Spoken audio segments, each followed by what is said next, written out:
పార్టీకి వైఎస్ఆర్ కాంగ్రెస్ పార్టీకి కాదు. రాష్ట్రంలో ఎన్నిక జరిగింది విశ్వసనీయతకు మోసానికి జరిగిన ఈ ఎన్నిక ప్రజలు విశ్వసనీయతకు పట్టం కట్టినారు. ఈరోజు అనంతపురం జిల్లాలో 14 సీట్లు కూడా గెలవబోతా ఉన్నాం. బాలకృష్ణ కూడా ఓడిపోతా ఉన్నాడు కాబట్టి సౌండ్ చేయడంలే.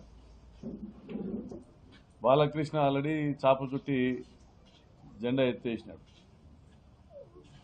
మరి బాలకృష్ణ ఓడిపోతా ఉన్నాడు, కుప్పంలో చంద్రబాబే ఓడిపోతా ఉన్నాడు, పిఠాపురంలో పవన్ కళ్యాణే ఓడిపోతా ఉన్నాడు. 164 సీట్లు గెలవబోతా ఉన్నాం. మరి మే 4న కేవలం 4 సీట్లకు పరిమితం కాబోతా ఉన్నాడు చంద్రబాబు నాయుడు. సింహం విదేశాలకు పోయింది, 1వ తేదీ దిగుతారు.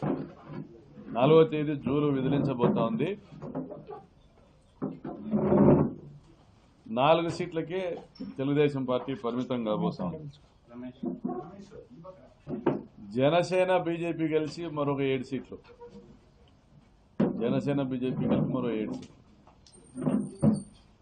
మరి ఇంతలా వార్ వన్ సైడ్ అయితే మరోవైపున తెలుగుదేశం పార్టీ వాళ్ళు ఏదైతే చంద్రబాబు నాయుడు వారసులు ఉన్నారో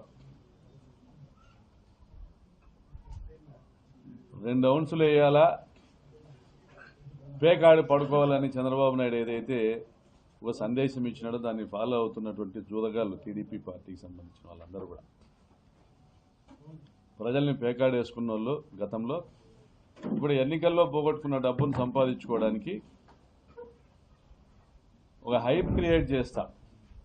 తెలుగుదేశం పార్టీ గెలవబోతా ఉంది, మంత్రివర్గంలో స్థానాలు వారికి వీరికి, ఈరోజు రేపు కటౌట్లు, ఈ హైప్ క్రియేట్ చేస్తూ తెలుగుదేశం పార్టీకి సంబంధించినటువంటి చోటామోటా నాయకులందరికీ కూడా ఆశ కల్పించి వాళ్ళు అప్పులు చేసి పందాలు కట్టేటట్లు తీసుకొస్తా ఉన్నారు.